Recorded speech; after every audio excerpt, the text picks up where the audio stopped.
It is my very great pleasure to present to you our speaker today, Professor Milton Friedman.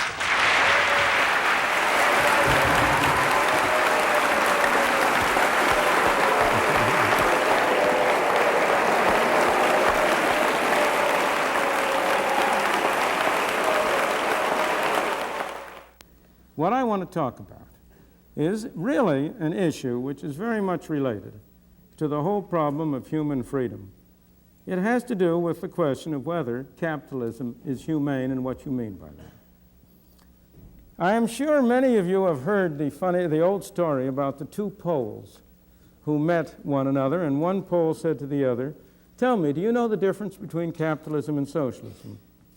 And the other Pole said, "No, I don't know the difference." And the first Pole said, "Well, you know, under capitalism, man exploits man." And the other fellow shook his head. "Well, under socialism," he said, "it's vice versa."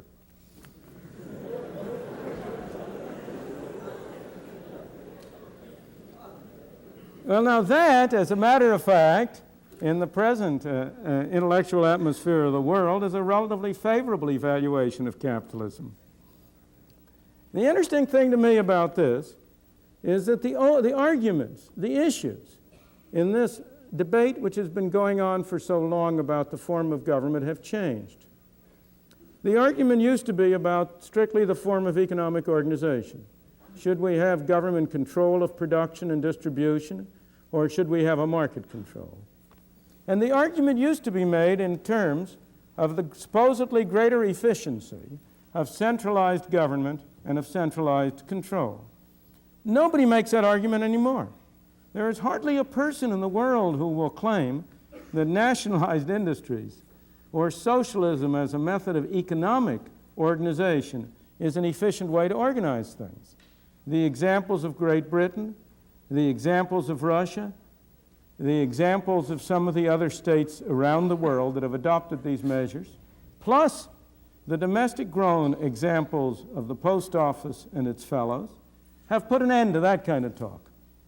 But the interesting thing is that nonetheless, there is widespread opposition to capitalism as a system of organization, and there is widespread support for some vague system labeled socialism. The most dramatic example of the change in the character of the argument and the paradox that I'm really bringing out is Germany. Here was Germany, which experienced all the horrors of the Nazi totalitarian state in the 1930s.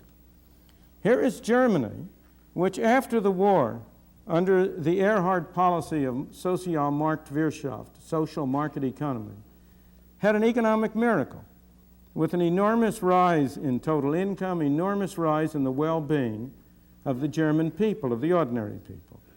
And yet, in Germany, despite the demonstration of the horrors on the one side of a totalitarian state, and on the other, of the benefits of a relatively free market, here in Germany you will find a very large fraction of all intellectuals have become even more strongly anti-capitalist, have become proponents of collectivism of one form or another.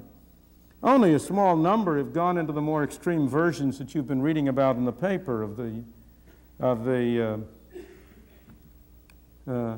terrorists. But a very large fraction of the intellectuals, those who write for the newspapers, those who are on television and so on, are fundamentally anti-capitalist in their mentality. And the question is why?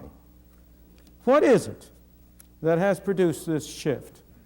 Now, one of the most, or not the shift, what is it that produces this consistent attitude of anti-capitalism on the one hand and pro-something called collectivism on the other among intellectuals? One of the most interesting analyses of these problems I know is by a Russian dissident mathematician named Shafarevich. His essay, which has never been published, needless to say, in Russia, but it appears in English translation in a book called Under the Rubble, which has been edited by Alexander Solzhenitsyn. And I strongly recommend that particular paper to you. In it, he discusses the appeal of socialism over the ages. He goes back 1,000 or 2,000 years. And he comes out with the conclusion that just as Freud pointed to the death wish in individuals as a fundamental psychological propensity, the appeal of capitalism, he argued, the appeal of socialism and the opposition to capitalism is really a fundamental sign of a death wish for society on the part of intellectuals. It's a very intriguing, strange, and at first sight, highly improbable kind of an interpretation. Yet I urge you all to read that essay because you will find that it is very disturbing by having a great deal more sense to it than you would suppose such a position could possibly have. I'm not going to take that line. Maybe he's right, but I think there's a very much simpler analysis, a simpler reason for this. And that simpler reason is a combination of a supposed emphasis on moral values and ignorance and misunderstanding about the relationship between moral values and economic systems. I may say the emphasis on moral values is almost always on the part of people who do not have economic problems. It's not on the part of the masses. But the problem with this approach, the problem of trying to interpret and analyze a system, either pro or con, in terms of such concepts as the morality of the system or the humanity of the system, whether capitalism is humane or socialism is humane, or moral or immoral. The problem with that is that moral values are individual. They are not collective. Moral values have to do with what each of us separately believes and holds true, what our own individual values are. Capitalism, socialism, central planning are means, not ends. They, in and of themselves, are neither moral nor immoral, humane nor inhumane. We have to ask, what are their results? We have to look at what are the consequences of adopting one or another system of organization. And from that point of view, the crucial thing is to look beneath the surface. Don't look at what the proponents of one system or another say are their intentions, but look at what the actual results are. Socialism, which means government ownership and operation of means of production, has appealed to high-minded, fine people, to people of idealistic views, because of the supposed objectives of socialism, especially because of the supposed objectives of equality and social justice. Now, those are fine objectives, and it's a tribute to the people of good will that those objectives should appeal to them. But you have to ask the question, does the system, no matter what its proponents say, produce those results? And once you look at the results, it's crystal clear that they do not. Where are social injustices greatest? Social injustices are clearly greatest where you have central control. The degree of social injustice and torture in a place like, and incarceration, in a place like Russia, is of a different order of magnitude than it is in those Western countries where most of us have grown up and in which we have been accustomed to regarding freedom as our natural heritage. Social injustice in a country like Yugoslavia, which is a much more benign communist state than Russia, and yet you ask Gilas, who languishes in prison for having written a book. You ask the people at the University of Belgrade who have been sent to prison, or many others who have been ejected from the country. Social injustice in China, where you have had thousands of people murdered because of their opposition to the government. Again, you look at the question of inequality, of equality. Where do you have the greatest degree of inequality? In the socialist states of the world. I remember about 15 years ago, my wife and I were in Russia for a couple of weeks. We were in Moscow. And we were going with our tourist guide, and I happened to see some of the fancy Russian limousines up there, the Zivs. They were sort of a takeoff on the 1938 American Packards. And I asked our in-tourist guide out of amusement, how much do those sell for? Oh, she said, those aren't for sale. Those are only for the members of the Politburo. You have in a country like Soviet Union enormous inequality in the immediate literal sense that there is a small select group that has all of the services and amenities of life and very large masses that are on a very, very low standard of living. Indeed, in a more direct way, if you take the wage rate of foremen versus the wage rate of ordinary workers in the Soviet Union, the ratio is much greater than it is in the United States. I am reminded again of another, if I seem somehow to be referring to Poland, but on this same trip that we took to Russia, we stopped in Poland, in Warsaw for a while, and we met there a marvelous man, a man by the name of Edward Lipinski, who was in this country a year ago at the age of 83 or 4. I believe was arrested when he got back to Poland because he had been one of those who had signed and authored a declaration against the suppression of freedom of thought and speech in Poland. But at the time we met Edward Lipinski, he seemed to be fairly free. He was a man who had been a socialist all his life. And this was really very hard he was now in his 70s, I may say. When we saw him, he was retired. Very hard thing for a man to go back on all of his lifelong beliefs. And so he said as follows to us. He said, I used to believe in socialism. I still do. But socialism is an ideal. We can't have it in the real world, he said, until we're rich enough to be able to afford it. And he said, socialism will be practical when every man in Poland has a house and 2 servants. And I said to him, including the servants? And he said, yes. Now, capitalism, on the other hand, is a system of organization that relies on private property and voluntary exchange. It has repelled people. It's driven them away from supporting it because they have thought it emphasized self-interest in a narrow way, because they were repelled by the idea of people pursuing their own interest rather than some broader interest. Yet if you look at the results, it's clear that the results go the other way around. It's in the capitalist societies of the world, only where capitalism has prevailed over long periods have you had both freedom and prosperity. The greatest measures of freedom, if you look at the Western countries where freedom prevails, it doesn't prevail perfectly. We all have our defects, but by and on the large, few would deny that in the United States, in Great Britain, in France, in Germany, in Western Europe, we have a greater degree of freedom on an individual and personal level than you do in most other places around the world. In Australia, Japan, to a considerable extent today, though not 200 years ago. If you look, you will find that freedom has prevailed where you've had capitalism, and that simultaneously so has the well-being and the prosperity of the ordinary man. There's been more social justice and less inequality. Now the question is that you have to ask, and you have to ask the proponents of these two systems, has socialism failed because its good qualities were perverted by evil men who got in charge?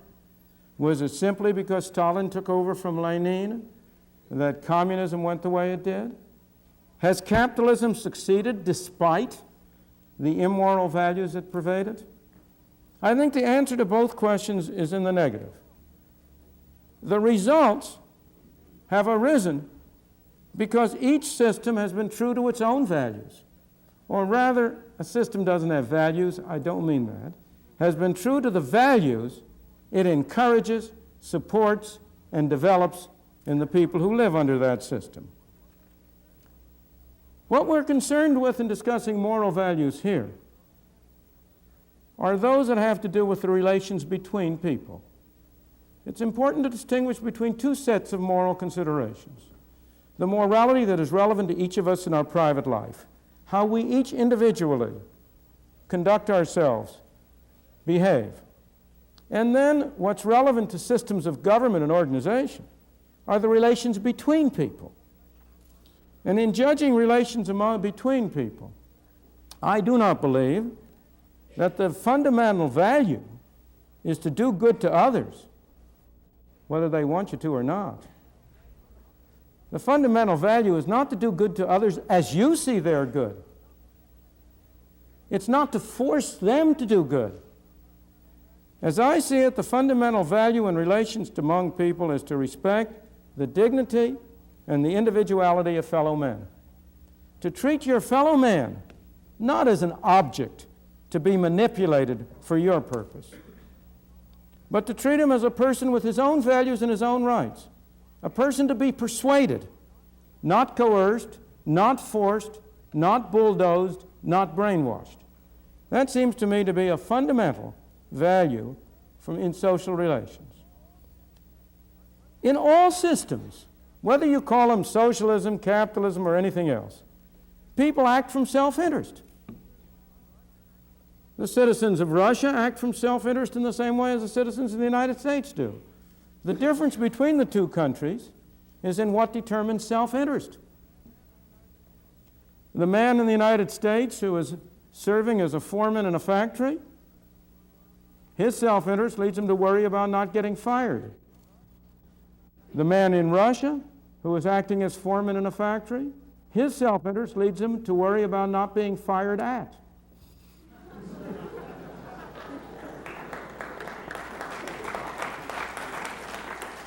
Both are pursuing their own self-interest. But the sanctions, the effects, what makes it in their self-interest is different in the one case than in the other. But self-interest should not be interpreted as narrow selfishness. I quote a man who speaks much more eloquently than I can. This is Thoreau, and I quote him from Walden. Here's what Thoreau said about unselfishness as a moral virtue. He said, "There is no odor so bad as that which arises from goodness tainted.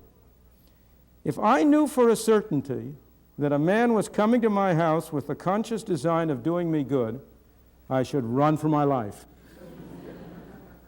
Philanthropy is almost the only virtue which is sufficiently appreciated by mankind.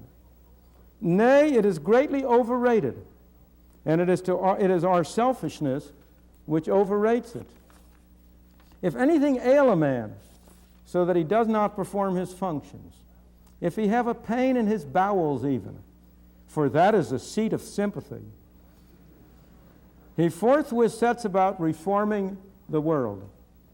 Being a microcosm himself, he discovers, and it is a true discovery, and he is the man to make it, that the world has been eating green apples.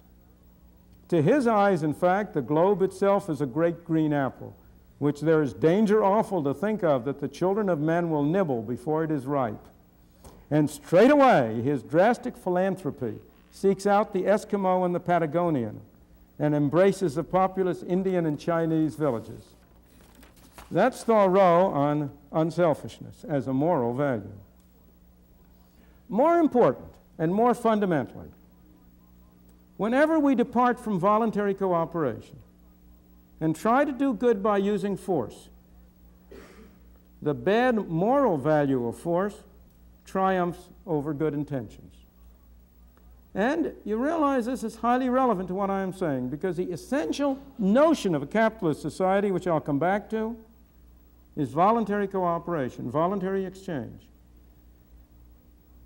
The essential notion of a socialist society is fundamentally force.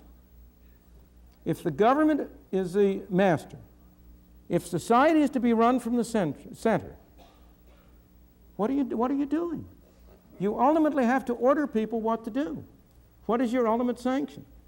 Go back a ways. Take it on a milder level. Whenever you try to do good with somebody else's money, you are committed to using force. How can you do good with somebody else's money unless you first take it away from them? The only way you can take it away from them is by the threat of force. You have a policeman, a tax collector, who comes and takes it from you. This is carried much farther if you really have a socialist society. If you have an organization from the center, if you have supposed government bureaucrats running things, that can only ultimately rest on force. But whenever you resort to force, even to try to do good, you must not question people's motives. Maybe they're evil sometime, but look at the results of what they do. Give them the benefit of the doubt. Assume their motives are good. You know, there's an old saying about the road to hell being paved with good intentions. You have to look at the outcome. And whenever you use force, the bad moral value of force triumphs over good intentions. The reason is not only that famous aphorism of Lord Acton. You all know it, you've all heard it. Absolute power corrupts. Power corrupts. Absolute power corrupts absolutely.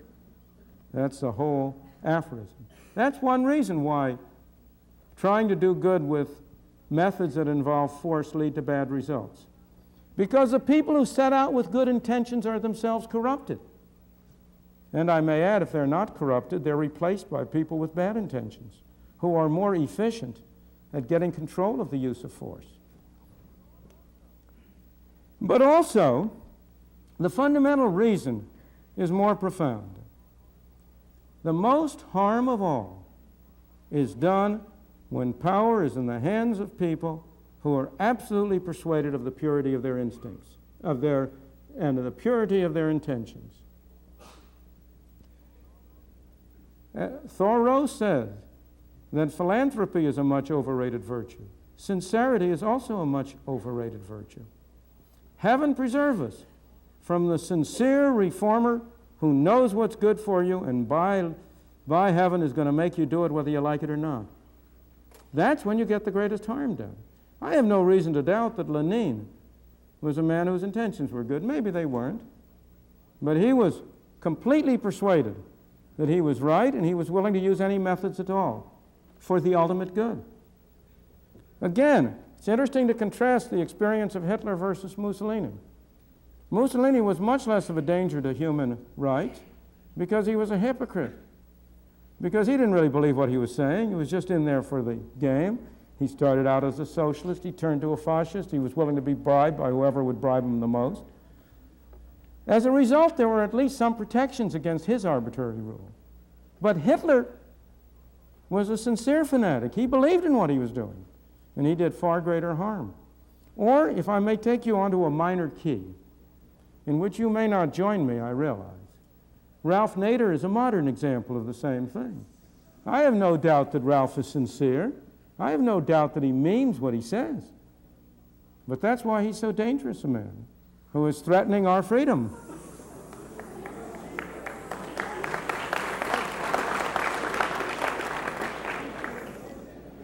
In the past few decades,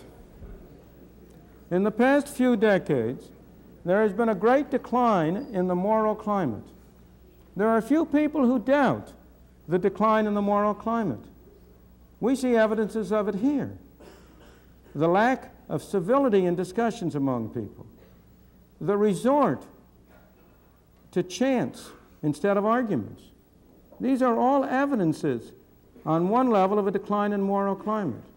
But we see it also in the rising crime statistics, in the lack of respect for property, in the kind of rioting that broke out in New York after the blackout, in the problems of maintaining discipline in elementary schools.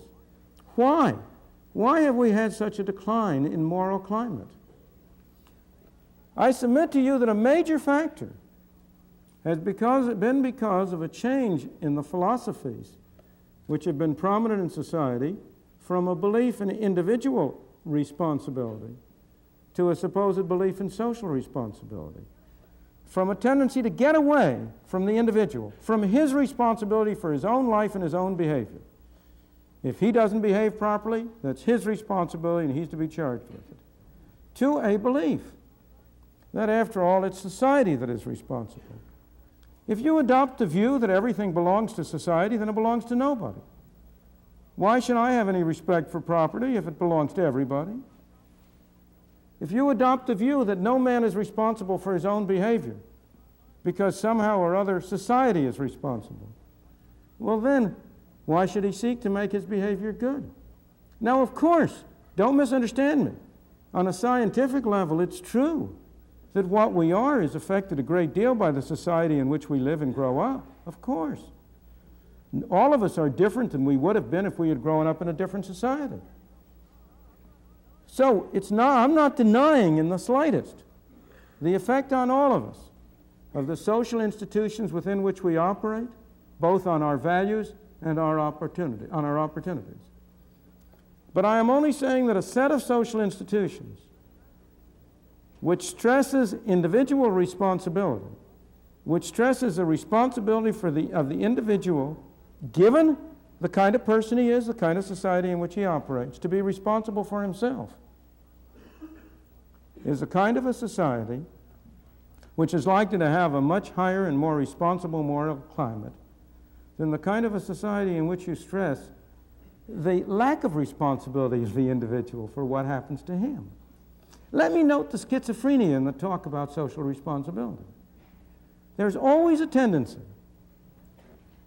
to excuse the people who are harmed by what happens, or the people who are regarded as the victims. There's always a tendency to excuse them from any responsibility. They didn't riot in Harlem because they had no control over their emotions, because they were bad people, or because they were irresponsible people. No. They rioted because of what society did to them. That's the argument. But nobody ever turns it around and argues the other way. If the people who rioted are innocent of guilt because society who did it to them, then aren't the people who are singled out as the oppressors also free of guilt? Do you hear these same people say, oh no, we mustn't blame those bad people who trample the poor under their feet because they're not doing it out of their own individual will. Society is forcing them to do it. If you're going to use the doctrine of social responsibility, you ought to be even-handed both ways.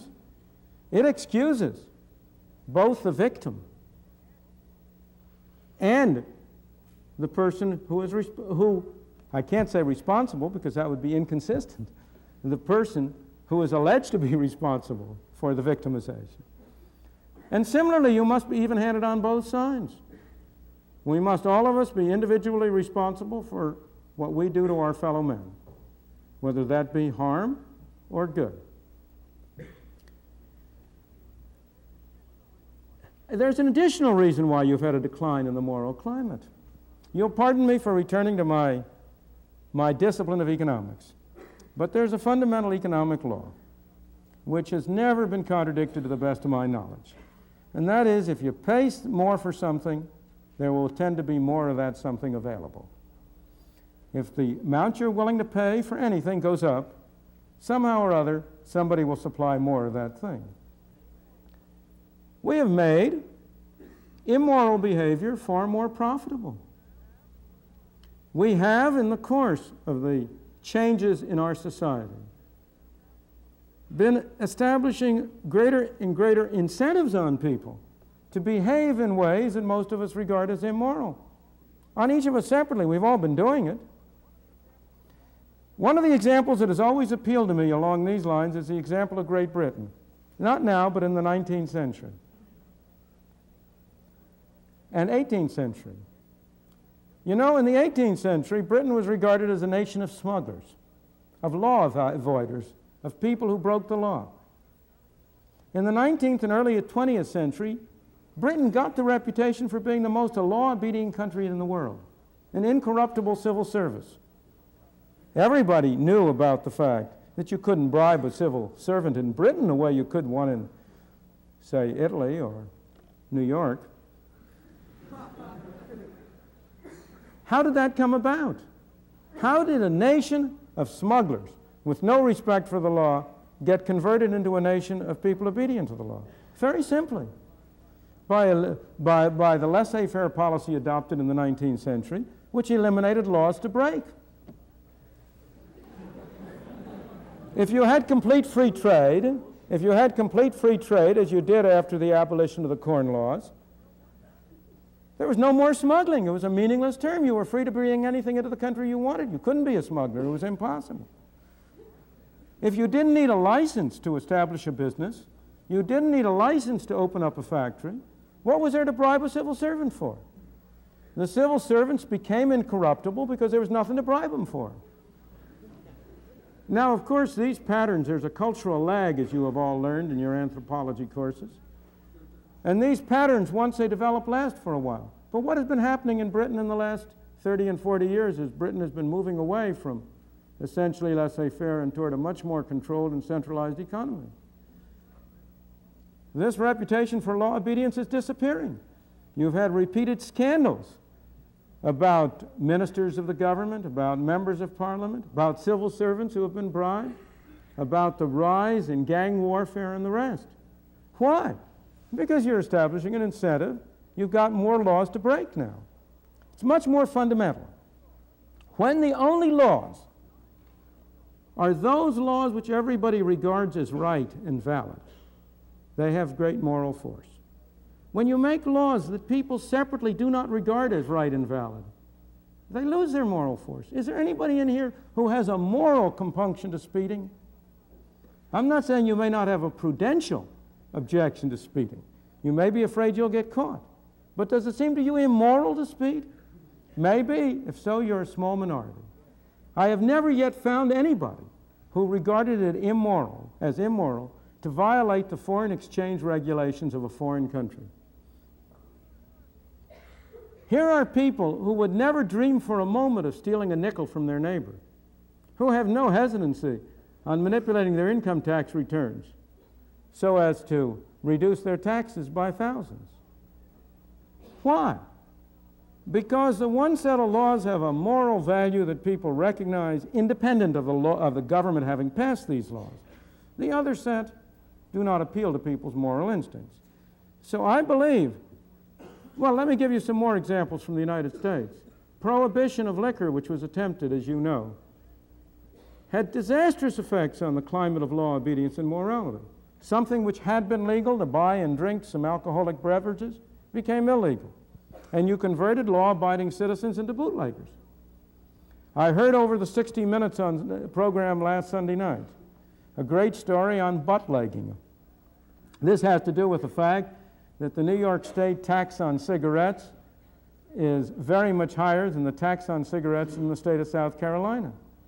So you have people going down to South Carolina and buying the South Carolina low-taxed cigarettes and smuggling it into New York State and forging New York State tax stamps on it and then selling it to publicly. A large fraction of all cigarettes sold in New York State are butt-legged.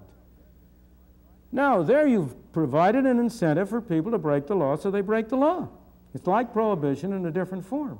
The obvious answer is for New York State to lower its taxes, and you will eliminate butt-legging overnight and be able to take whatever may be the number of policemen who are devoted to enforcing that kind of thing, you will be able to take them and turn them to useful work. I go back, however, to the essence of capitalism and its relevance to the question of humanity. As I say, the essence of a capitalist system in its pure form is that it is a system of cooperation without compulsion, of voluntary exchange, of free enterprise.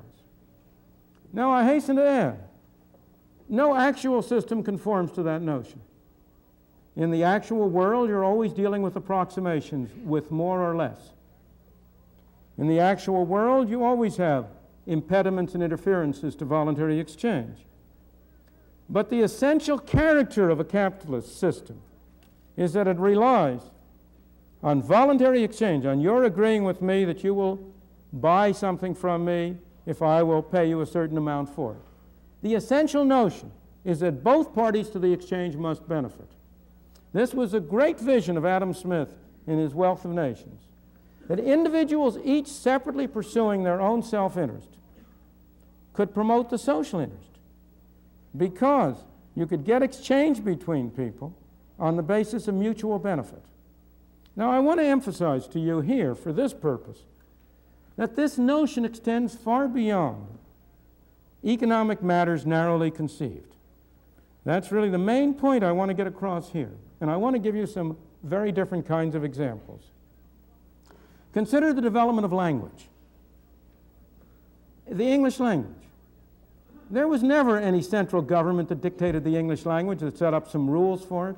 There was no planning board that determined what words should be nouns and what words vowels and what words adjectives. Language grew through the free market, through voluntary cooperation. I used a word, you used a word. If it was mutually advantageous to us to keep on using that word, we keep on using it. Language grows, it develops, it expands, it contracts through the free market. Consider the body of common law, not legislated law, which is a very different thing, but the body of common law. People voluntarily chose to go to a court and allow the court to adjudicate their dispute. In the process, there arose and developed the body of common law. Again, no central plan, no central coordination. You are here in an academic institution. How did scientific knowledge and understanding arise? How do we get the development of science? Is there somehow or other a government agency that decides what are the most important problems to be studied, that prevents cooperation? Unfortunately, there are developing such agencies. But in the history of science, that isn't the way science developed.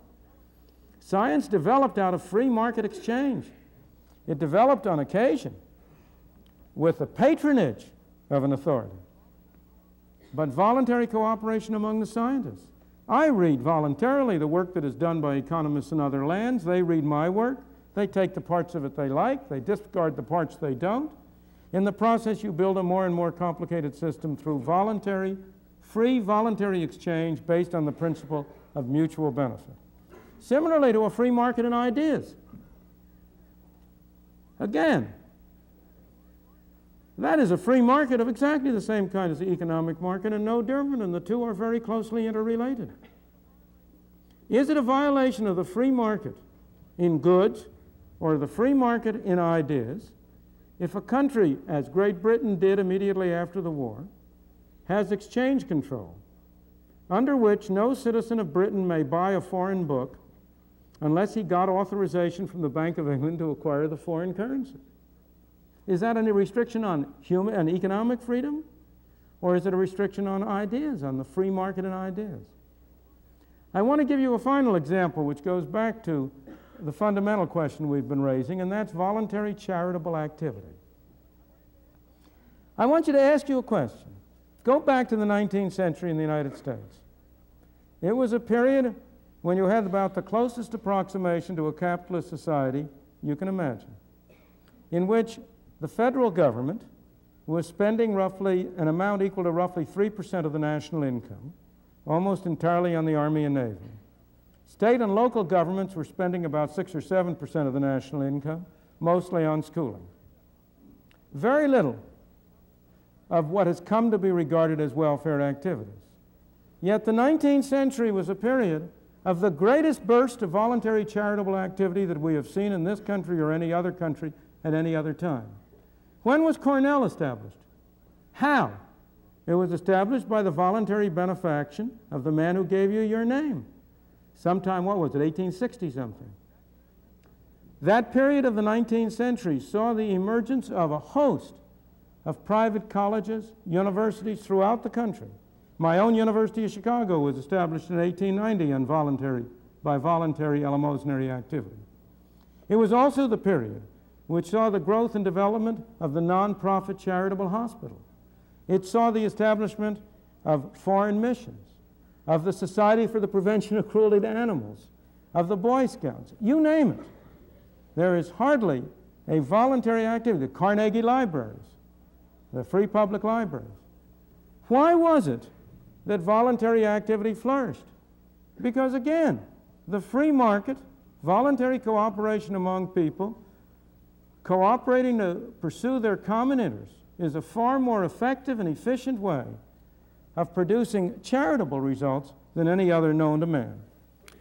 I ask you, what is a common element in all of these cases I've mentioned? Language, common law, scientific knowledge, ideas, charitable activity. The development of an elaborate and complex structure without any central planning and without coercion.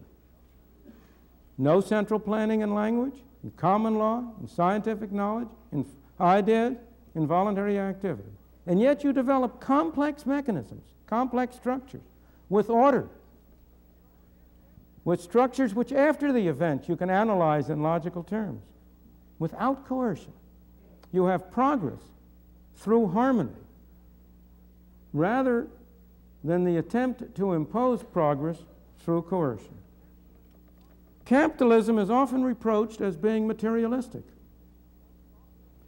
It's often reproached as erecting money as the chief motive. But yet again, look at the facts. I may say, you know, money is not a very noble motive, but it's cleaner than most. But look at the facts. Who has produced the great achievements of mankind? Can you name me a great play that has been written by a government committee? Can you name me an invention that was produced by a government bureau?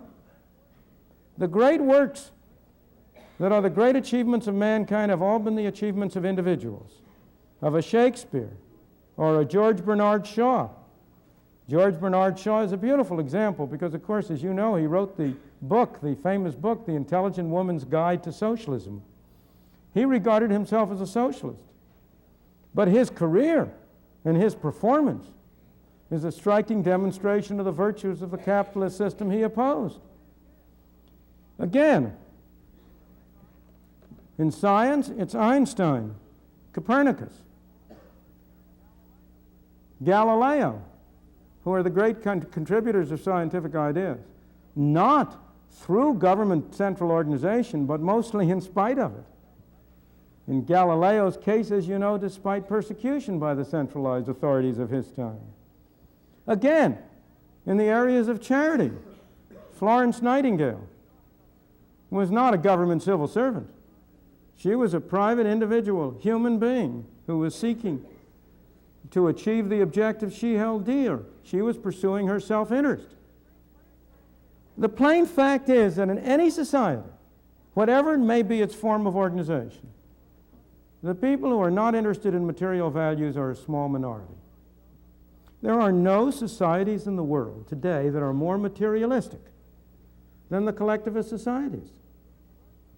It's the Russian societies, it's the Chinese societies, it's the Yugoslav societies that put all their stress on materialism, on achieving economic goals and five-year plans that destroy the non-materialistic achievements of mankind. Why? Because they are in a position to suppress minorities. What we want for a society that is at once humane and gives opportunity for great human achievements is in a society in which that small minority of people who do not have materialistic objectives, who are interested in some of these other achievements, have the greatest degree of freedom. And the only society that anybody has ever invented, that anybody has ever discovered, that comes close to doing that is a capitalist society. When you hear people objecting to the market or to capitalism, and you examine their objections, you will find that most of those objections are objections to freedom itself. What most people are objecting to is that the market gives people what the people want instead of what the person talking thinks the people ought to want. This is true whether you are talking of the objections of a Galbraith to the market, whether you are talking of the objections of a Nader to the market, whether you are talking of the objections of a Marx or an Engels or a Lenin to the market. The problem is that in a market society, in a society in which people are free to do their own thing, in which people make voluntary deals, it's hard to do good. You got to persuade people, and there's nothing in this world harder. But the important thing is that in that kind of society, it's also hard to do harm. It's true that if you had a concentrated power in the hands of an angel, he might be able to do a lot of good, as he viewed it. But one man's good is another man's bad.